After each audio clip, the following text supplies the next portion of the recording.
Students, आप पढ़ रहे हैं भूगोल विषय क्लास 12 अध्याय 19 उद्योग, जो कि आपका खंड व भारत जनसंख्या में अर्थव्यवस्था का पाठ रहता है। हमने उद्योग चैप्टर जो है स्टार्ट कर चुके थे और उसके बारे में लोहा और इस्पात उद्योग जो रहता है उसके बारे में जो है हम काफ़ी हद तक पढ़ चुके थे। आज जो रहता है हमारा अगला टॉपिक यह रहता है उद्योग का स्थानीयकरण। वैसे तो मैं आपको क्लास में जो है अब बता चुकी हूँ, फिर भी मैं इसको वापस से रिवाइज़ करूँगी कि उद्योग का जो स्थानीयकरण है वह किस प्रकार से जो है स्थायित्व लिए हुए हैं। अब जाहिर सी बात है कि कहीं पे भी मैं उद्योग स्थापित कर रही हूँ तो उससे रिलेटेड जो है सामग्री जो होती रहती हैं, जैसे कि हम खाना बनाने के लिए बैठते हैं तो खाना बनाते हैं तो उसके लिए जो खाना बनाने के लिए चाहिए होगी तो वो सारी सामग्री हमारे पास में होती तभी तो हम खाना बना पाएंगे। तो उसी प्रकार से उद्योग भी वहीं स्थापित होगा ना, जहाँ पर उद्योग से रिलेटेड जो भी सामग्री चाहिए होती हैं वह हमें पास में चाहिए होता है। तो वह कौन कौन सी ऐसी सामग्री है या कौन कौन सा ऐसा उद्योग को स्थापित करने के लिए वह माल रहेगा या सामान रहेगा, उसके बारे में हम पढ़ेंगे। और इसके अलावा जो है किस किस प्रकार की हमें आवश्यकता रहेगी उद्योग के स्थानीयकरण के लिए। ठीक है, तो सबसे पहले जो है उद्योग के स्थानीयकरण के लिए जो हमें सामग्री चाहिए, सबसे पहले हमें चाहिए होगा कच्चा कोयला, लौह अयस्क, चूने का पत्थर और मैग्नीज। ये जो सारे पॉइंट्स दे रखे हैं ये हमें जो उद्योग के स्थानीयकरण यानी कि जो हम लौह इस्पात उद्योग पढ़ रहे हैं उसके स्थानीयकरण की बात कर रहे हैं। अगर हम लौह उद्योग की स्थापना कर रहे हैं, लौह उद्योग को स्थापित करना चाहते हैं तो हमारे पास में किस किस प्रकार की सामग्री आवश्यक है पास होना। कच्चा माल होना चाहिए हमारे पास में, कोयला होना चाहिए, लौह अयस्क होना चाहिए, चूने का पत्थर होना चाहिए और मैग्नीज होना चाहिए। ये सारे जो है सामान हमारे पास में उपलब्ध होना चाहिए। आगे देखिए, इससे दूर तक ले जाना आर्थिक दृष्टि से ठीक नहीं है। अगर मैं अब जैसे कि एक तो हमें किसी क्षेत्र में सारे जो हैं सारे सामान उपलब्ध हो जाए, या इसके अलावा जो है हम किसी अगर और स्थान पर अगर मैं स्थापित कर दूं, जैसे कि अगर किसी एक क्षेत्र पे सब कुछ मिल रहा है और दूसरे क्षेत्र पे मैं अगर स्थापित कर लूं तो मुझे जो है उस स्थान से वापस जहाँ पे मैं उद्योग को स्थापित कर रही हूँ मुझे लेके आना पड़ेगा वो सामान, जिसके कारण से मुझे एक्स्ट्रा पैसा लगेगा उस सामान को एक स्थान से दूसरे स्थान पर लाने के लिए। तो आर्थिक दृष्टि से जो है ये निर्णय जो है दूर तक ले जाना सही नहीं है। ठीक है, इसलिए अधिकांश लौह इस्पात उद्योग जो है कच्चे माल की प्राप्ति स्थान पर ही जो है लगाए जाते हैं, जहाँ पर हमें इस प्रकार का जो सारा कच्चा माल जो है वो मिल जाता है, वहाँ पर जो है हम उद्योग की स्थापना कर देते हैं। किसके बारे में पढ़ रहे हैं हम? लौह इस्पात उद्योग के बारे में। आगे देखिए, 1 टन कच्चा लोहा बनाने के लिए कितना चाहिए? 1.5 टन लोहा अयस्क चाहिए, कोयला चाहिए 1.4 टन, 0.3 टन चाहिए चूने का पत्थर, 0.1 चाहिए टन मैग्नीज, 0.1 आपको चाहिए डोलोमाइट। इन सब की जो है आवश्यकता होती है हमें। यही कारण है कि विश्व के लौह इस्पात कारखाने, कोयला लोहे के कारखाने समीप ही स्थापित किए जाते हैं, जो कि मैं आपको पहले बता चुकी हूँ। जहाँ जहाँ जिन जिन क्षेत्रों में कोयला या लोहे की हमें उपलब्धता हो जाती है वहाँ पर लौह अयस्क का जो है उद्योग स्थापित कर लिया जाता है। इसके अतिरिक्त ऐसे कौन कौन सी जो हैं उद्योग के लिए आवश्यक रहेगी जिसका स्थानीयकरण सही है, स्थानीयकरण के लिए आवश्यक है? इसके अलावा है आपका जल, सस्ता परिवहन, पूंजी, कुशल श्रमिक और बाजार की समीपता, ताकि वह जैसे ही कच्चे माल के द्वारा हमारा प्रॉपर माल तैयार हो जाए तो समीप ही अगर बाजार होगा तो वह वापस जो है बेचने में सुविधा रहेगी। तो बाजार की समीपता होना भी सही है यहाँ पर। इसके अलावा जो है क्या रहता है वह देखिए आप, भारतवर्ष में उद्योग की स्थापना 4 विभिन्न स्थितियों वाले क्षेत्रों में हुई है। ऐसे कौन कौन से क्षेत्रों को हमने चुना है? सबसे पहले हमने जो कोयला क्षेत्र के जो निकट है, तो हमने जब कोयला खनिज पढ़ा था उसमें हमने जो जो क्षेत्र पढ़े थे जिसमें मुख्य जो रहते हैं आपके बर्नपुर, हीरापुर, कुल्टी, दुर्गापुर, बोकारो, ये सारे जो नाम दे रखे हैं कोयला क्षेत्र में इंपॉर्टेंट रहते हैं आपके। तो इनकी स्थिति आपको मैप में, जो इंडिया का मैप आपके पास में होगा, तो उसमें आपको अभी के अभी जो है ये सारे क्षेत्र देखने हैं कि ये कहाँ पर है। ठीक है, जिसमें हमने कोयला खनिज में के बारे में पढ़ा था हमने, तो उसमें जो है क्षेत्र जो है दे रखे हैं, जो भी आपका एरिया जो दे रखा है बर्नपुर, हीरापुर, कुल्टी, दुर्गापुर, बोकारो, ये सारे जो नाम हैं ये आपको कंठस्थ हो जाने चाहिए, याद हो जाने चाहिए। एक ये नाम, इसके नाम, ये सारे जो नाम दे रखे हैं ये आपकी जुबा पर होने चाहिए। ये सारे नाम जो है इम्पोर्टेंट है, कोयला क्षेत्र वाला भी और लोहा अयस्क वाला भी। ठीक है, तो मुख्य रूप से जो है ये क्षेत्र रहते हैं। कोयला क्षेत्रों के लिए रहेगा आपका बर्नपुर, हीरापुर, कुल्टी, दुर्गापुर, बोकारो।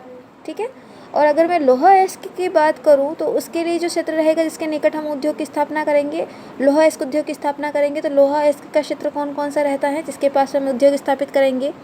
वह रहेगा आपका भिलाई, राउरकेला, भद्रावती, और विजयनगर जो कि आपका कर्नाटक में है विजयनगर। ठीक है, अगला पॉइंट देखिए, कोयला एवं लौह अयस्क के मध्य टाटा इस्पात कारखाना। एक तो जैसे कि मैं इंडिया की बात कर रही हूँ, जैसे कि यहाँ पर कोयला मिल रहा है तो मैं यहाँ पर स्थापित कर लूँ, अगर यहाँ पर लोहा मिल रहा है तो मैं इसको यहाँ पे स्थापित कर लूँ। तो एक तो मैं कोयला वाला क्षेत्र पर स्थापित कर रही हूँ, एक मैं लोहा वाले क्षेत्र की स्थापित कर रही हूँ। और अगर मुझे लोहा अयस्क के लिए जो है इन दोनों की आवश्यकता है तो मैं क्या करूँगी, इसकी दूरी और इसकी दूरी समान लेते हुए मध्य वाले भाग पर मैं उस उद्योग की स्थापना करूँगी, ताकि मैं यहाँ से लोहा की भी प्राप्ति हो जाए और यहाँ से कोयला उद्योग की भी जो है, कोयला खनिज की भी जो है हमें जो है स्थिति जो है उसकी हमें दोनों ही जो है मिल जाए। ठीक है, तो इस प्रकार से जो है तीसरा पॉइंट रहता है, स्थिति कौन सी रहेगी तीसरी, या फिर तो मैं कोयला वाले क्षेत्र में रखूँ उद्योग, या मैं लोहा अयस्क वाले उद्योग रखूँ, या तो जहाँ पर कोयला है वहाँ पर मैं उद्योग की स्थापना करूँ, जहाँ पर लोहा है वहाँ पे स्थापित करूँ, या फिर इन दोनों के मध्य वाले क्षेत्र में जो है मैं उद्योग स्थापित करूँ। तीसरी स्थिति ये हो गई। चौथी स्थिति क्या है, तटीय क्षेत्र, व्यापार की सुविधाएं, विशाखापट्टनम आंध्र प्रदेश। चौथी में सुविधा देखूंगी, क्या देखूंगी, व्यापार की सुविधा। जैसे कि ये तटीय क्षेत्र है, जो आपका विशाखापट्टनम है, आपका यहाँ इस साइड रहेगा आपका विशाखापट्टनम। तटीय क्षेत्र का जो विशाखापट्टनम क्षेत्र है वहाँ पर मैं स्थापित करूँ, क्यों, यहाँ पे मैं स्थापित करूँगी तो मुझे आने जाने में व्यापारिक दृष्टि से जो है लाभ प्राप्त होगा, उस तरीके उस सुविधा को देखते हुए भी मैं इसकी स्थापना कर सकती हूँ। तो हमने 4 स्थितियाँ पढ़ी हैं उद्योग की स्थापना के लिए, या तो मैं जहाँ पर कोयला क्षेत्र है वहाँ स्थापित करूँ, जहाँ लोहा अयस्क है वहाँ स्थापित करूँ, या इन दोनों क्षेत्रों के मध्य स्थापित करूँ, जैसे कि टाटा इस्पात कारखाना ऑलरेडी है, या फिर ये ऑलरेडी बने हुए हैं। ये जो स्थितियाँ जो दे रखी हैं ये एक्चुअल में बने हुए हैं, जो कोयला क्षेत्र के निकट ये सारे क्षेत्रों में बने हुए हैं एक्चुअल में लोहा इस्पात उद्योग के क्षेत्र। कोयला और लोहा इसके मध्य वाला जो टाटा इस्पात कारखाना है वो बना हुआ है। तटीय क्षेत्र व्यापार की सुविधा के लिए जो विशाखापट्टनम आंध्र प्रदेश है वहाँ पर बना हुआ है। ठीक है, तो उसकी प्रेजेंट स्थिति को देखते हुए ही आपको 4 स्थितियाँ बताई गई हैं। अगला पॉइंट देखिए, पहला हम पॉइंट पढ़ रहे हैं टिस्को, जो कि इसका फुल फॉर्म होता है Tata iron and steel company. इसके बारे में हम पढ़ेंगे। ये जो नाम दे रखे हैं लोहा इस्पात उद्योग में, ये तीनों नाम टिस्को, इसको, ये इम्पोर्टेंटली जो है ये विश्वेश्वरैया, ये तीनों इम्पोर्टेंट रहते हैं। टिस्को इसको सबसे ज़्यादा इम्पोर्टेंट रहते हैं। ठीक है, तो इनको अच्छे से पढ़ना है आपको। वैसे तो लोहा अयस्क जो है पूरा ही इम्पोर्टेंट रहता है, और अगर जो है आपके निबंधात्मक क्वेश्चन में जो है ये क्वेश्चन बनता है। ठीक है, लोहा अयस्क वाला जो लोहा अयस्क उद्योग की जो हम स्थापना पढ़ रहे हैं उसमें ये आपका इम्पोर्टेंट रहता है। अब हम पढ़ने जा रहे हैं, पहला पॉइंट रहता है हमारा Tata iron and steel company. इसका शॉर्ट फॉर्म है टिस्को। टिस्को आप लर्न कर सकते हैं, इसका फुल फॉर्म पता होना चाहिए आपको। टाटा लोहा इस्पात कंपनी है ये भारत का पहला बड़ा कारखाना है जहाँ पर भारत का 20% इस्पात जो है तैयार होता है। Tata iron and steel company में सबसे पहला है और बड़ा कारखाना है। या इस कारखाने में जो है इस्पात के अतिरिक्त क्या होता है, लोहे के गर्डर, रेल के समान होते हैं, कांटेदार तार आदि भी बनाए जाते हैं। अब हम उद्योग की स्थापना कर रहे हैं, तो इस उद्योग में जो है हम कार्य क्या कर रहे हैं, क्या बना क्या रहे हैं इस उद्योग में। तो इस उद्योग में जो है हम जो ट्रेन होती हैं, ट्रेन में कुछ चीज़ें ऐसी लोहे की बनी हुई होती हैं, तो वो रेल की जो सामान होते हैं उस कारखाने में बनते हैं। किस कारखाने में, Tata iron and steel company में। इसके अलावा जो कांटेदार तार होते हैं, आप सभी ने देखा होगा, इस प्रकार के जो हैं तार होते हैं लोहे के जिसमें कांटेनुमा संरचना होती है, वह भी जो है Tata iron and steel company में बनाए जाता है।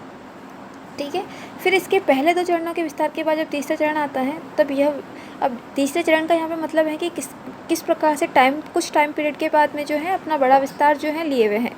ठीक है, तो ये 2400 करोड़ की व्यवस्था की गई, जिसके पश्चात उत्पादन क्षमता कितनी हो गई, इसके उत्पादन में भी अगर पैसा लग रहा है किसी उद्योग में, किसी कंपनी में, तो पैसे अगर लग रहा है तो उसके उत्पादन में भी तो वृद्धि होगी। उत्पादन कितना वृद्धि हो रही है, 2400 करोड़ लगने के बाद में 30 लाख टन कच्चा इस्पात जो है तैयार हो रहा है। ठीक है, बिक्री कितनी हो रही है, 27 लाख टन बिक्री योग्य जो है इस्तेमाल हो जाता है वहाँ पर। ठीक है, अब इनके क्षेत्र क्या क्या दे रखा है, टाटा लोहा इस्पात जो है बम्बई कोलकाता रेलवे मार्ग के बहुत निकट स्थित है।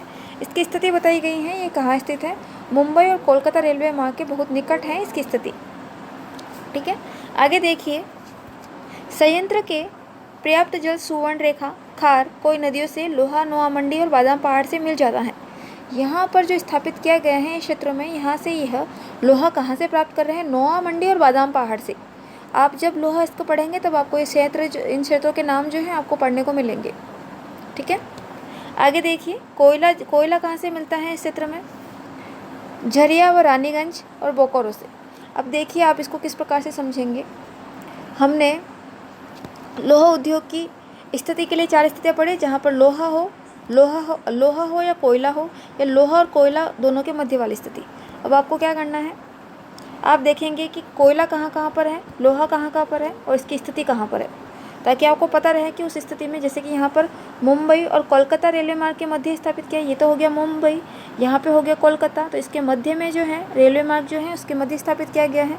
तब यहाँ से तो ये कोयला प्राप्त कर रहा है, और यहाँ से जो है नोआ मंडी और बादाम पहाड़ से ये क्या प्राप्त कर रहा है, लोहा प्राप्त कर रहा है।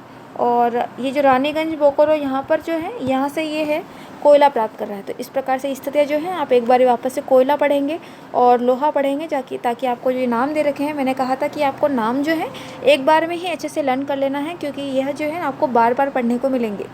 ठीक है, जैसे कि यहाँ पे वापस लोहे के लिए हमारा नाम आ गया है नोआ मंडी और बादाम पहाड़, और कोयले के लिए आ गया है झरिया रानीगंज बोकारो। ये बार बार पढ़ोगे, ऐसे ही आपको याद भी हो जाएंगे।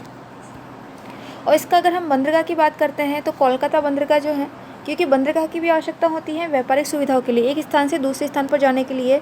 तो जो जलमार्ग जो है, तो जलमार्ग के लिए यहाँ पर आपका कोलकाता है, पश्चिमी बंगाल है।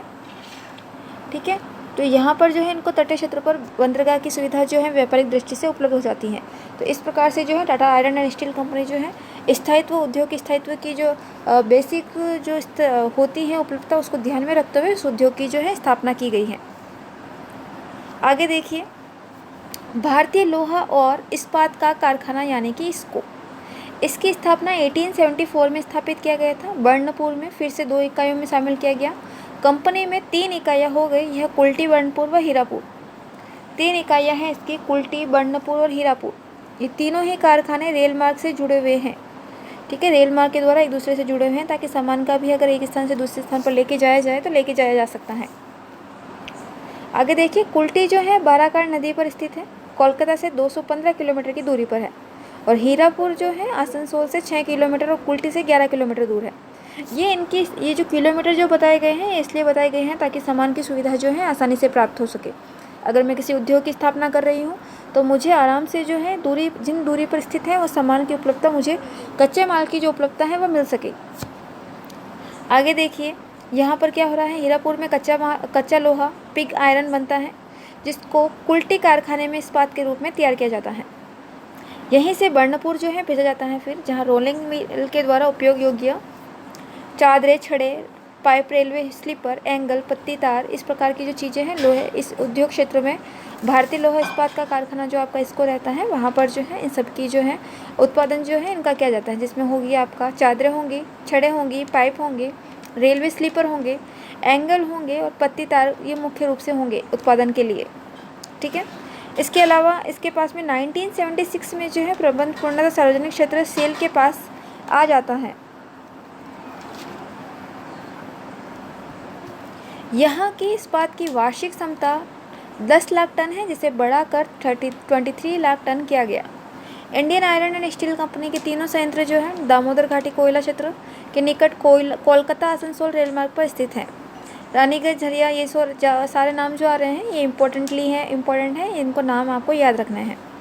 लोहा अयस्क जो सिंह भूमि झारखंड दामोदर नदी की सहायक नदी बराकर से प्राप्त किया गया है। ठीक है, अब आगे जो रहता है आपका Visvesvaraya iron and steel company, Rourkela, Bhilai, Durgapur, Bokaro. अच्छा, इसमें आपके बहुत से रहते हैं। ठीक है, तो आपको जो है इसमें इम्पोर्टेंट जो रहता है सबका, आपको क्या करना है, ये जो मैप दे रखा है इनकी स्थिति